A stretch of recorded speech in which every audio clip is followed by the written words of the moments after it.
Yo les terriens, ici Sui, et j'espère que vous allez bien. Aujourd'hui, comme vous l'avez vu, on va voir 9 héros de Galactus. Sauf que parmi les héros qu'on va voir, déjà, il n'y a pas le Silver Surfer parce qu'il est super connu et qu'il mérite une vidéo à lui tout seul. On va pas avoir aussi donc les héros assez connus comme tout ce qui est Nova, Firelord, et j'en passe parce que d'un côté ils sont célèbres, et surtout j'ai fait une vidéo, surtout avec Fast Comics, donc le lien est dans la description où vous découvrirez ces héros. Du coup, les 9 héros que je vais vous présenter, il va y avoir tout simplement 3 héros méconnus de l'univers Marvel, 3 héros puissants et badass, et pour terminer, 3 héros what the fuck. Comme je l'ai dit, Fast Comics a sorti une vidéo de 6 héros dans laquelle je l'accompagne. Du coup, pour cette vidéo, c'est Fast Comics qui est avec moi. Salut tout le monde. Allez, du coup, c'est parti. Alpha Ray est apparu pour la première fois en 2005 dans le tout premier numéro de Stormbreaker, la saga de Beta Ray Bill. A l'origine, Alpha Ray a été créé pour être le protecteur des Corbinites. Le problème, c'est que lorsqu'il fut activé, il y a eu quelques soucis avec lui, donc il a été désactivé parce qu'il était un peu défaillant, et il y a donc eu plus tard d'autres expériences pour créer un nouveau protecteur Corbinite. On le connaît très bien, il s'agit de Beta Ray Bill. Ainsi, durant la saga de Beta Ray Bill, on a Galactus qui arrive sur New Corbin afin donc de dévorer la planète. Que les Corbinites n'ont pas envie de se faire détruire à nouveau leur planète, ainsi ils vont réactiver Alpha Ray pour affronter Galactus et surtout l'arrêter. Le problème c'est que Alpha Ray va avoir un petit souci, une altercation avec Beta Ray Bill, les deux vont un peu se crêper le chignon, pendant que ce temps Galactus va détruire toute la flotte Corbinite. Et donc dans l'explosion et les dégâts provoqués par Galactus, Alpha Ray va être mis KO. Stardust, qui était à ce moment-là le héros de Galactus, prit le corps d'Alpha Ray pour l'amener devant son maître dans le but de le tuer. Sauf que Galactus l'arrêta pour la simple raison qu'Alpha Ray était au final le seul Corbinite à ne pas l'avoir attaqué et ne pas vouloir l'attaquer. Parce qu'en effet, Alpha Ray avait été activé pour attaquer Galactus, mais d'un côté il n'avait pas forcément envie, et en plus il ne l'avait pas fait. Ainsi, alors qu'il était KO, Galactus va lui donner de la force cosmique, des pouvoirs cosmiques, et fera de lui son nouveau héros. Mais cela ne durera pas longtemps, car la même année, Alpha Ray se sacrifiera pour pousser l'entité Astéroth dans un trou noir afin de sauver tout le monde. Ainsi, il sera donc mort, mais très récemment dans le chapitre 1 de Thor, écrit par Donny Cates, on le retrouvera à côté d'autres héros quand il fut convoqué par Thor sur Asgard. Praetor est un personnage étant apparu en 2011 dans la série The Mighty Thor durant la période où la cité d'Asgard se situait sur Terre dans l'Oklahoma. La présence des Asgardiens dérangeait beaucoup, et une des personnes qui s'en plaignait le plus fut le pasteur Mike. Même si les Asgardiens étaient tous grosso modo des dieux, le pasteur ne se dégonflait jamais pour leur rappeler qu'ils n'étaient pas chez eux et qu'ils étaient dangereux. Cependant un jour, Galactus arriva sur Terre afin de récupérer une sorte de graine. Et face à cela, un groupe d'Asgardiens composé d'Odin, de Thor, de Sif et des Warrior Tree partirent afin de l'affronter et de l'empêcher de récupérer la dite graine. Durant la bataille, Odin mettra son plus beau coup de tête au dévoreur, ce qui provoquera sa chute sur Terre en Oklahoma. Alors que les Asgardiens voulaient relancer le combat, le pasteur Mike demanda pitié auprès de Galactus car celui-ci, agacé par la situation, désirait dévorer la Terre. Les Asgardiens s'apprêtant à attaquer, Mike les arrêta une nouvelle fois, disant que la violence ne faisait que générer la violence et qu'il devait bien y avoir un autre moyen de s'en sortir. La graine ayant disparu de la réalité grâce à Loki, Galactus partit, mettant ainsi un terme au combat. Mais la guerre n'ayant pas vraiment terminé, le surfeur proposa un pacte. En échange de sa servitude en tant que gardien de la graine, Galactus n'attaquerait plus la Terre et ne reviendrait pour s'en nourrir que lorsque les Asgardiens seraient tous morts depuis longtemps. Odin et Galactus acceptèrent, et devant le fait qu'il ne possédait plus de héros, il choisit alors, avec son consentement bien sûr, Mike le pasteur, qui devint alors le nouveau héros de Galactus connu sous le nom de Praetor. Et malheureusement, on n'entendit plus jamais parler de lui jusqu'à très récemment dans la série Thor de Donny Cates, où il réapparaîtra très rapidement aux côtés d'autres héros oubliés de Galactus.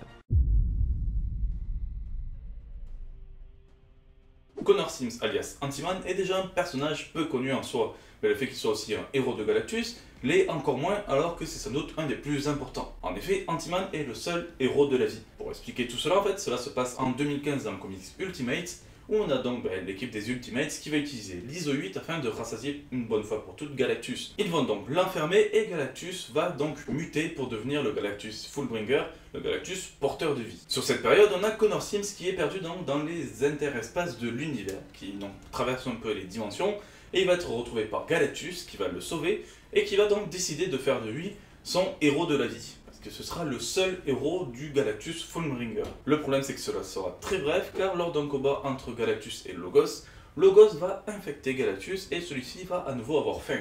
Ainsi on a donc Ant-Man qui va se sacrifier, qui va redonner sa force cosmique à son maître afin qu'il redevienne en mode Fullbringer qui retrouve toute sa puissance. À présent, il est temps de découvrir 3 héros puissants et badass de l'univers Marvel.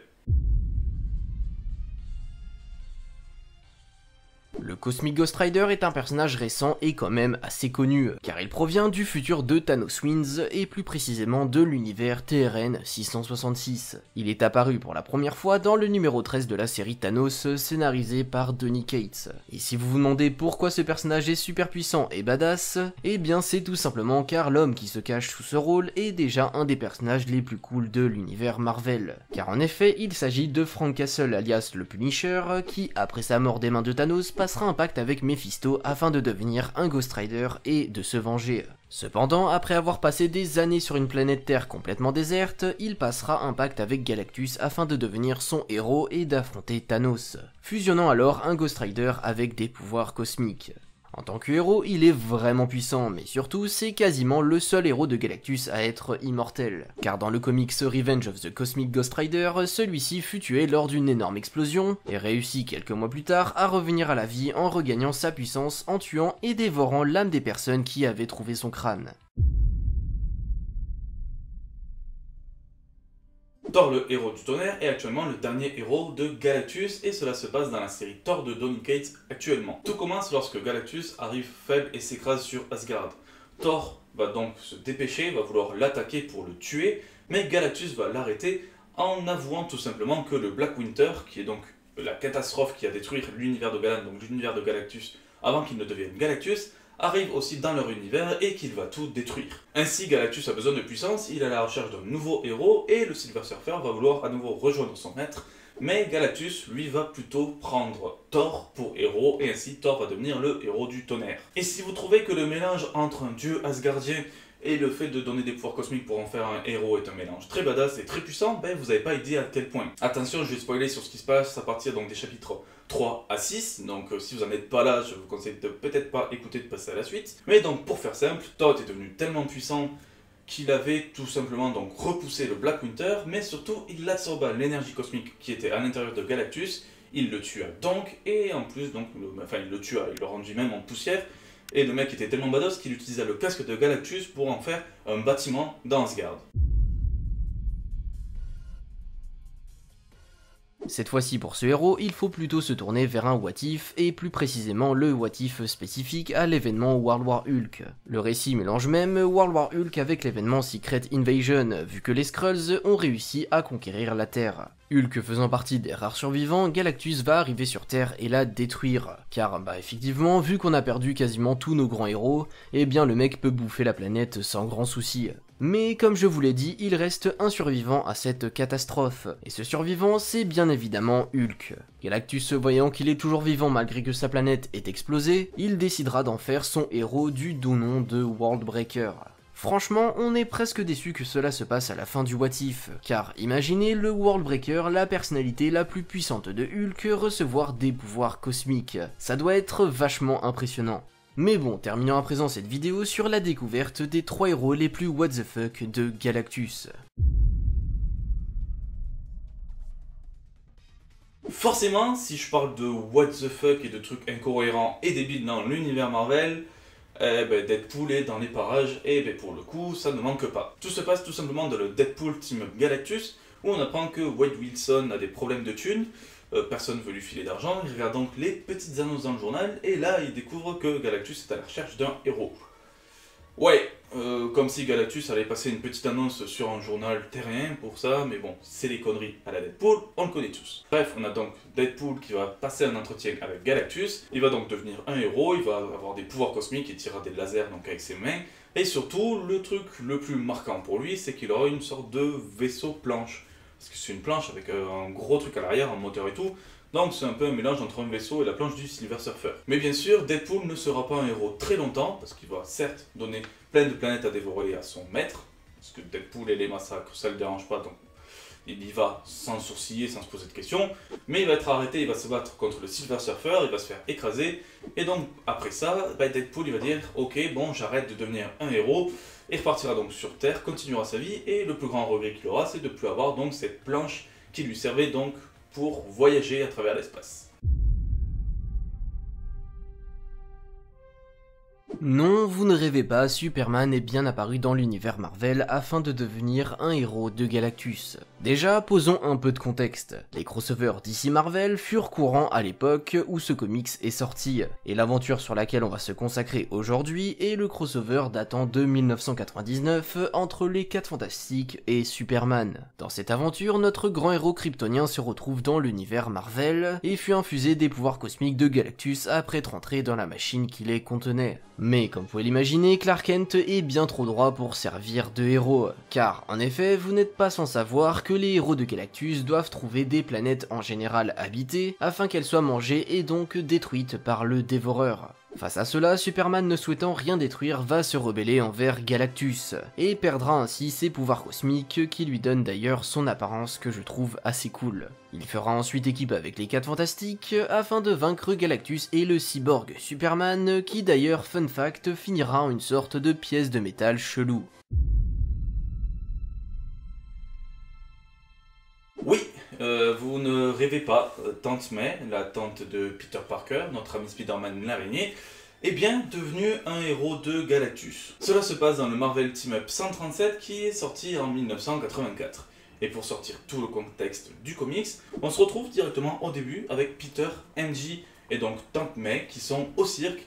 Et comme par hasard, le plus grand des hasards à la Marvel, à côté d'eux, il y a donc le petit Franklin Richards et les 4 Fantastiques. Ainsi, alors que le cirque et le spectacle commencent, on a donc Peter qui sent un danger et part donc à l'aventure avec les 4 Fantastiques, laissant du coup Franklin, MJ et Tante May au cirque, et cela ne les dérange pas du tout apparemment. À côté de ça, on a Galactus qui vient de perdre son héros, qui en cherche un nouveau. Il va donc partir en direction de la Terre pour retrouver Reed Richards, pour trouver un nouvel héros. Et le truc qui se passe, c'est qu'il va sentir l'essence ou la présence de Reed Richards sur le cirque, sauf qu'il ne sera plus là. Donc quand il arrive, il ne retrouvera pas Reed, mais dans toute la foule, il va quand même retrouver Tante May et il va en faire son héros. Aussi con que ça puisse paraître, ça sera son héros. D'ailleurs, le truc très drôle, c'est qu'elle se baptise donc Golden Oldie, ce qui est en plus un nom chelou. Et si vous trouvez tout cela complètement farfelu, vous n'êtes pas prêt pour la suite. Parce qu'en effet, donc Tante May qui est devenu le héros de Galactus, doit le rassasier. Et le truc qui se passe, c'est qu'on a Franklin qui bouffe donc des biscuits, va donc les donner à Galactus pour le rassasier, et Tante May après va faire le tour de la Terre pour trouver des tonnes de bouffe, de biscuits à donner à Galactus, pour le rassasier. Et en résumé rapide, c'est vraiment ça qui se passe. C'est vraiment n'importe quoi. Et une fois que ça c'est fait, elle va donc retrouver Franklin et MJ, elle va reprendre sa forme donc de Tante May pour retrouver donc après le retour donc de Peter et des 4 Fantastiques. Ouais, ce Marvel Team Up 137, c'était vraiment n'importe quoi, d'où le fait que j'ai gardé ce côté what the fuck pour la fin. Bref, c'est tout pour cette vidéo. Alors je tiens avant tout à remercier Fast Comics d'un côté pour avoir participé à cette vidéo, pour m'avoir aussi donc laissé participer à la sienne. Le lien est toujours dans la description. Je le remercie même parce que c'est lui qui a voulu faire le montage de cette vidéo et qui a même fait la miniature de la vidéo. C'est pour ça que c'est beaucoup plus joli, c'est beaucoup plus quali que moi ce que je fais d'habitude. Donc déjà, merci beaucoup Fast. Je vous invite ainsi donc à regarder aussi la vidéo que j'ai faite avec Fast et regarder donc ses autres vidéos sur sa chaîne. C'est vraiment sympa. Si vous avez aimé cette vidéo, donc voilà, n'hésitez pas à partager, à liker, à laisser un petit commentaire. Abonnez-vous même à la chaîne si vous aimez ce genre de vidéos, si vous aimez donc les vidéos cosmiques. Sur ce, ciao tout le monde et à la prochaine.